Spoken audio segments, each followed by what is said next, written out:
Dylan and Rocio are coming today, and we are so excited.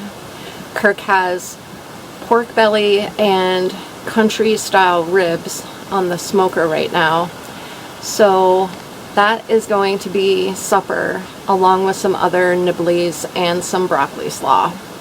I'll show you what the things look like on the smoker when we check them in about an hour, so I will see you then.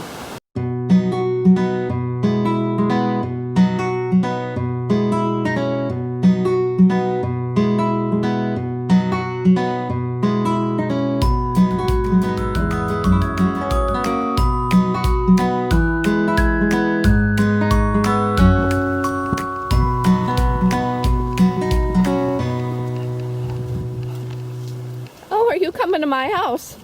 Are you coming to my house?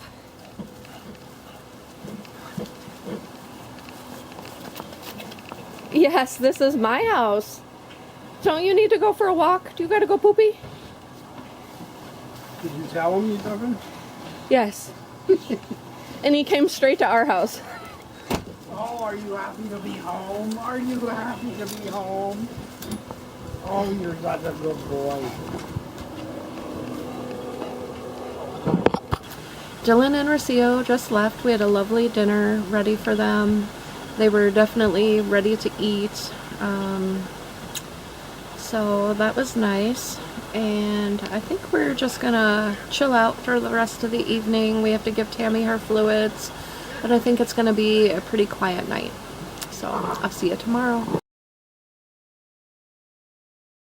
Today I am starting a new book. I am reading The Glorious Guinness Girls by Emily Auer-Can, and this is what it's about. Meet the glorious Guinness girls. Their glamorous lives fascinated a nation, but who pays the price of privilege? Aileen, the eldest, most poised, always submitting to expectations. Maureen, the middle child, defiant to the point of self-destruction.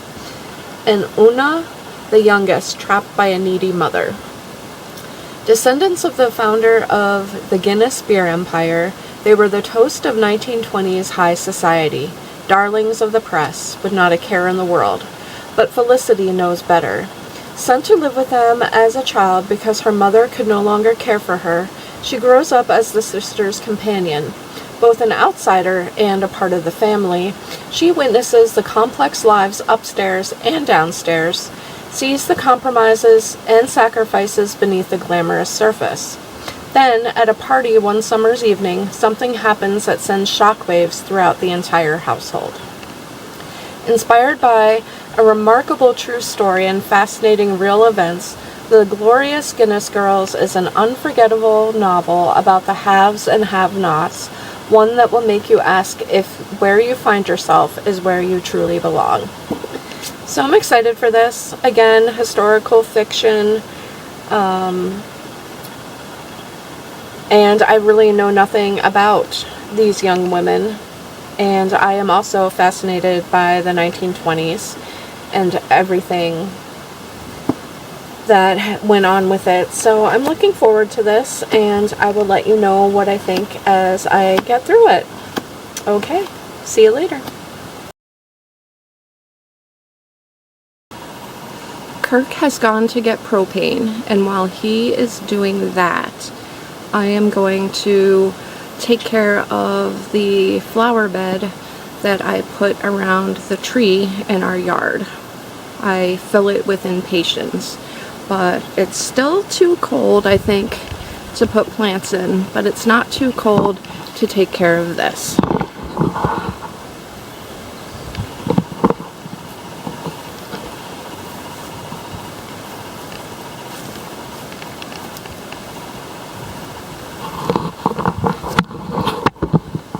So I'm going to grab some supplies from the shed and get started.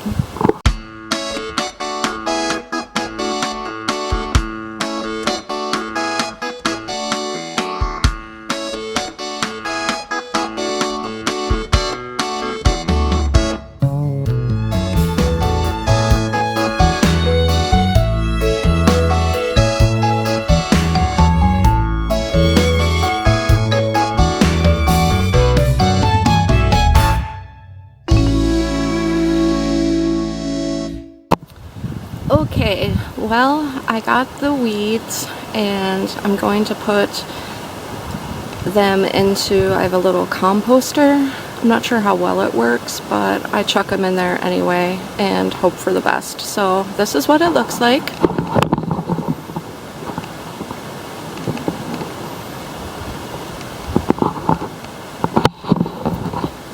It's all turned over so it can start to warm up, and hopefully soon I will have a beautiful bed of impatiens in here.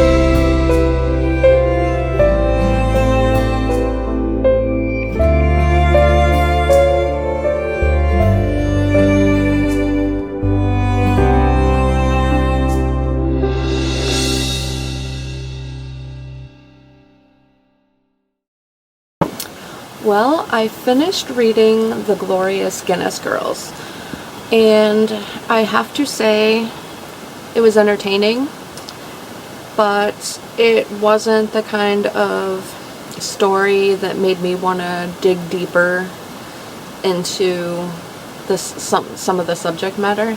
But it only took me a day. Like I said, it was easy to read, it was fun to get lost in.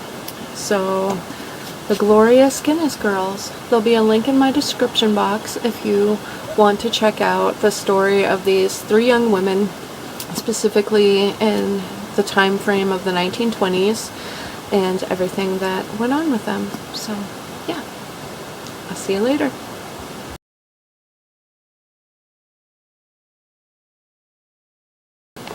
Hey there, good morning.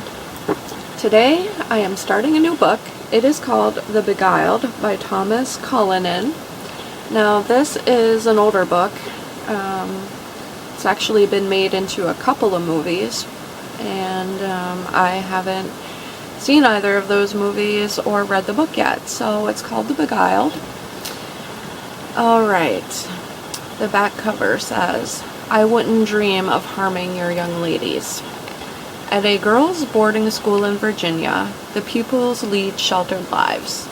When an injured soldier wounded in the Civil War is found in the woods nearby and taken in to recuperate, the girls immediately fall under the spell of this charming stranger.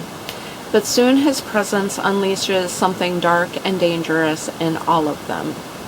This classic Southern Gothic novel is a heady, atmospheric tale of sexual tension, rivalry, jealousy, and ultimately revenge. So that sounds like it's going to be an interesting read. The print is tiny, so I'm definitely gonna need to use my glasses, but yeah, I got through the Guinness Girls in just like 24 hours, so I will probably get through this pretty quick if it's engrossing, so I'm sure it will be. The Civil War fascinates me. I watch Civil War documentaries, I watch Civil War dramas, North and South, The Blue and the Gray, you know, those super old miniseries. I have watched those multiple times. It's incredible that that's what warfare was like. It just boggles my mind. Anyway, so I'm starting The Beguiled. I'll let you know how it goes, and I will talk to you later. Today we went to Lowe's and I got the impatiens for Around the Tree, and I'm very excited. I don't know that I'm gonna put them in yet though, because it's supposed to get cold again, but they're quite lovely, and this is what they look like.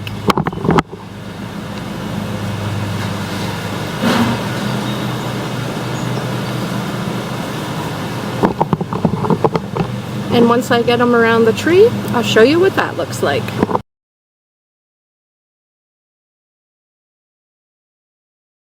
Hi everybody, Deb here. We just got back from a errand running trip, so I'm going to give you the grocery haul. We have our non-refrigerated items on top of our refrigerator bag, because obviously you put the refrigerator items in first. So, alright. First up, we have store brand hot cocoa mix. Oh, and this didn't go in the bag because I didn't want to crush it.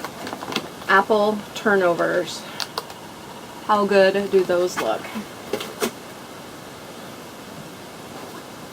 These were on clearance for 99 cents. Peanut chocolate chunk sweet and salty granola bars.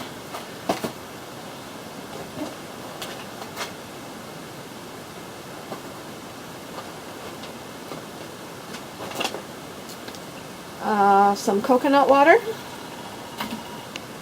and some orange tangerine drops for bottled water. Well, any water. And because I was buying store brand hot chocolate mix, Kirk made me get a Silly Cow Farms gourmet hot chocolate mix, which I am very excited to try. Gonna try that tonight. Cool beans. And now to the refrigerator stuff. Some beautiful strawberries.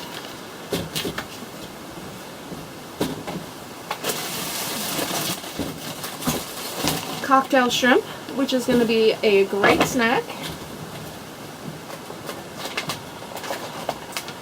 Some roasted garlic sauerkraut and some classic sauerkraut that we're going to put in the crock pot next week because it's supposed to get much cooler, so we're gonna crock pot. We also have some sockeye salmon seasoned grill burgers that we're going to grill up for Kirk's mother tonight, when we also grill up these chicken breasts. We're going to put these on the smoker, and I think it's going to be delicious. We also have some cottage cheese, some milk, some Dinosaur Barbecue Devil's Duel habanero hot pepper sauce. We're going to do one of the chicken breasts for Kirk's brother, and this is going to go with it.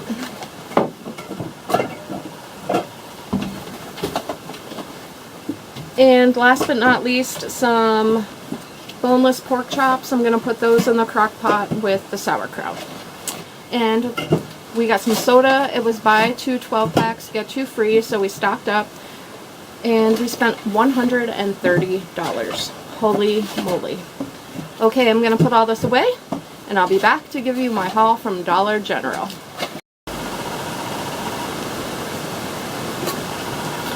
We also stopped at Tractor Supply today, and we got a couple of things. For the grill, we got this little sauce cup, and the brush lives in there, so you make less of a mess. So that's kind of cool. And Kirk got this 3-piece grill tool set, and they're pretty heavy duty, so that's pretty nice.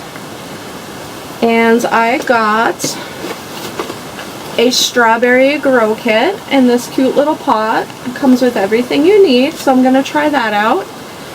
And I also got a dwarf sunflower kit. So, we'll see how my growing goes. Was at Dollar General. So, I got some stationery items there. I got some note cards so I can send notes to my sisters and Greg and Lydia, who are down in Tennessee. And thank you so much, Greg and Lydia, for the sympathy card. That really meant a lot to both Kirk and myself, so thank you. I also got a writing tablet to make store lists on, and 2 books. The Wife Before Me by Laura Elliott, and The Safe Place by Anna Downs. So, as usual, I'll let you know what I think of those as the reading progresses. We also got bowls for cat food and paper plates for Kirk and I.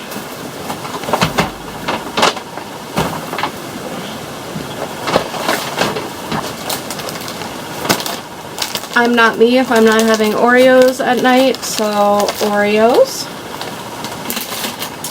And we got these at Dollar General, and we were at Dollar General before the supermarket, so we did pick out as snacks Sunbelt Bakery Fudge Dip Chocolate Chip Granola Bars and chocolate chip, just plain chocolate chip granola bars.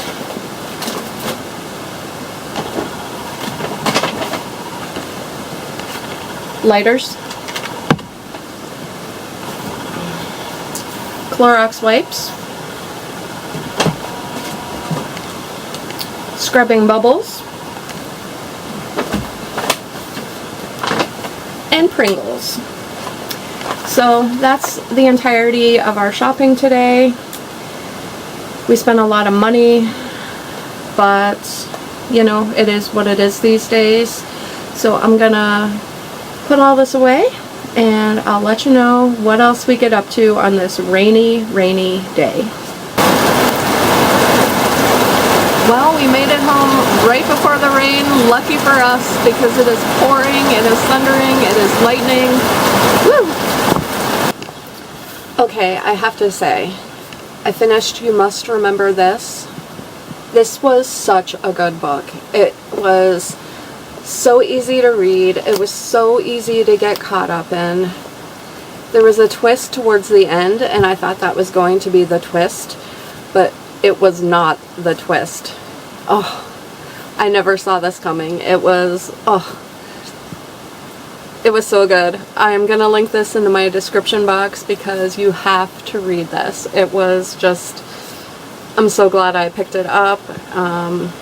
Ollie's is such a great place to pick up books, but I just wanted to share with you how much I enjoyed this book. It was so, I don't know, I read it in about 24 hours, which is usually my pace for books, and I would have finished it sooner, but we, you know, went out to run errands and do some things like that. But yes, this is so good. It was a great way, finishing it on a stormy, rainy day. I don't know, it almost felt perfect, like it was the perfect setting to finish it on. So yeah, well, You Must Remember This. I highly recommend it.